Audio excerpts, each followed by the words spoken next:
आज देश में, प्रदेश में और बात करें तो अपने शहर में ही कोरोना संक्रमण के बढ़ते मामलों को देखकर शासन प्रशासन द्वारा लॉकडाउन लगाया गया है। लेकिन वहीं देखा जा रहा है लॉकडाउन के नाम पर छोटे व्यापारियों का उत्पीड़न साफ दिखाई दे रहा है। वहीं बड़े जो कारोबारी हैं उनका कारोबार ऑनलाइन जारी है। इस पर क्या कहना है आपका? देखिए, जिस तरह से ये कोरोना की महामारी जब शुरू हुई, दूसरी लहर जो भारत में आई हमारे देश में, तो लॉकडाउन करा गया। सब ने स्वीकार करा, सारी गरीब तबके ने, अमीर तबके ने, सब ने स्वीकार करा। लेकिन अब ये स्थिति आ रही है जो हमारे इसमें केस कम हो रहे हैं, हमारे शहर में, हमारे प्रदेश में केसेस कम हो रहे हैं। और आज दिल्ली पूरी तरह से खुली हुई है। सारा व्यापारी, छोटा बड़ा सारा व्यापारी काम कर रहा है। उत्तर प्रदेश भी लगभग सारा खुल चुका है। तो हमारा उत्तराखंड पूरा क्यों नहीं खुल रहा है?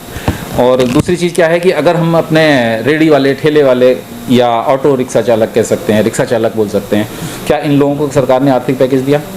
अगर आप कहते हैं कि बंद रखिए या लॉकडाउन रखिए, 15 तारीख तक आपने बढ़ा दिया, तो आपने इनकी क्या सुध ली? सबसे पहले आपको इनकी सुध लेनी चाहिए थी कि हमारे ऑटो रिक्शा चालक जो हैं, जो हमारे कामगार भाई हैं, तो इनको एक आर्थिक पैकेज देना चाहिए था सरकार को। वही छोटे व्यापारियों का कहना है यदि सरकार हमारे जीएसटी टैक्स जो उनके द्वारा बैंक से ऋण लिया गया है, जैसे ऑटो वाले हैं, कई ऑटो वाले के जो ऑटो हैं वो फाइनेंस हैं, दुकानदारों का अधिकतर काम लोन पर चलता है, कि यदि अगर सरकार कहे हमसे हम साल भर तक बंद कर देंगे, लेकिन क्या सरकार इन जो टैक्स हैं या इनमें छूट देगी? देखिए, यही मेरा कहना है सरकार से। मेरा यही कहना है कि अगर आपने 15 तारीख तक बढ़ाया है, आप इसको अगली 15 तक बढ़ाइए। आप 2 महीने का लॉकडाउन लगाइए, लेकिन जो भी बैंक के लोन्स हैं, जो भी किस्तें हैं, जो भी ईएमआई जा रही है, सबसे पहले उन पे रोक लगाइए।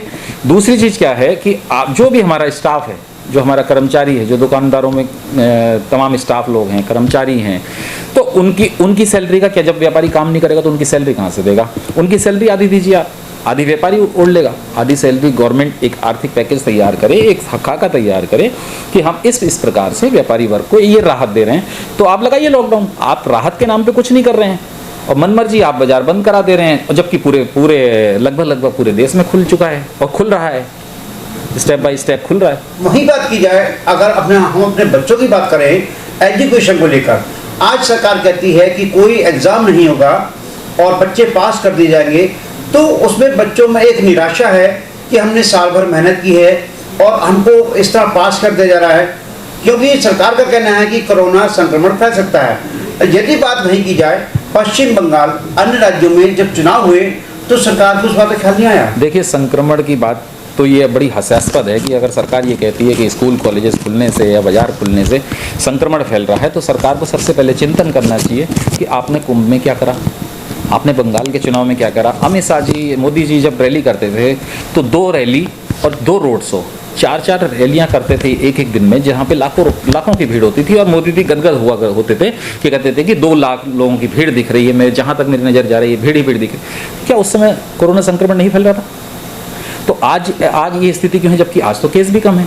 आप आज कैसे कह रहे हैं? वही बात की जाए, यदि उत्तराखंड राज्य की, आज लगभग 21 वर्ष पूरे हो चुके राज्य को बने हुए, लेकिन आज भी राज्य ऐसी बदहाल स्थितियों में खड़ा हुआ है। स्वास्थ्य सेवा देखिए ध्वस्त है, शिक्षा देखिए वो ध्वस्त है, सड़कें का हाल आप देख रहे हैं। आज भी दूर दराज जो पहाड़ी इलाके हैं, वहाँ ऐसी जगह हैं जहाँ पे यदि किसी को कोई बीमारी हो जाती है, उसको सड़क तक लाने तक उसकी मृत्यु हो जाती है। और सरकारें जो हैं, राष्ट्रीय सरकारें जो भी 2 है सरकारें हमारी प्रदेश में, बड़े बड़े दावे करती है विकास के। देखिए, विकास के दावे करना बड़ी आसान बात होती है, और जो आप कह रहे हैं 21 साल हो गया हमारा उत्तराखंड राज्य बने हुए, तो हमारे पास सबसे बड़ी जो कमी है हमारी नेतृत्व की कमी है। हमारी दोनों ही पार्टियों में कोई अच्छा नेतृत्व हमारे पास नहीं रहा। एनडी तिवारी जी जैसे नेतृत्व हमें चाहिए थे, खंडूरी जी जैसे हमें नेतृत्व चाहिए थे, जो कि हमारे देश को, हमारे प्रदेश को आगे बढ़ाते, जिनकी हमें ज़रूरत थी। और अगर एक कुशल नेतृत्व इस जगह पर आता है, एक पढ़ा लिखा आता है, कोई लीडरशिप करता है, तो मुझे नहीं लगता कि हमारा उत्तराखंड इस तरह से पिछड़ा रहेगा। और एक अच्छा खाका तैयार करना पड़ेगा, सरकार जो भी सरकार आती है उसको एक अच्छा खाका तैयार करना पड़ेगा, एक अच्छा नेतृत्व लाना पड़ेगा, जिसके नाम पर, जो कि सिर्फ विकास का कार्य करे। हमारे उत्तराखंड में बहुत बुरी हालत है। आप पहाड़ों पर जाकर देखिए, जब ये कोरोना चल रहा था तो मैंने कई जगह मेरी बातचीत हुई तो लोगों ने बताया कि वहाँ पर पैरासीटामोल तक उपलब्ध नहीं थी।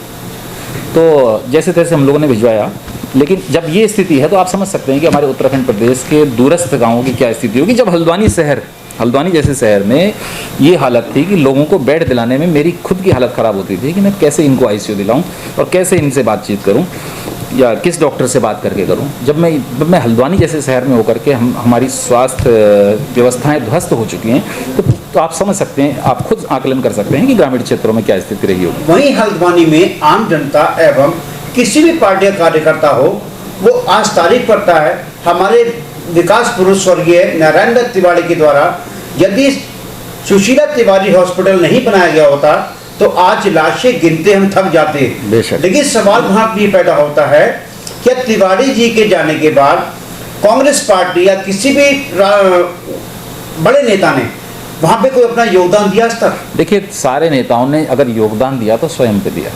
उन्होंने किसी भी क्षेत्र में कोई भी ऐसा कार्य नहीं करा कि जिससे आम जनता को सहूलियत मिले। आम जनता की सहूलियत मस्ट होती है। आप अगर आप नेता हैं, आप लीडर हैं, आपको हमने चुन के, हम भी एक आम नागरिक, हमने अगर आपको चुन के इस जगह पे बैठाया है तो आपका फर्ज बनता है कि आप हमारे लिए सोचें, ना कि अपने लिए।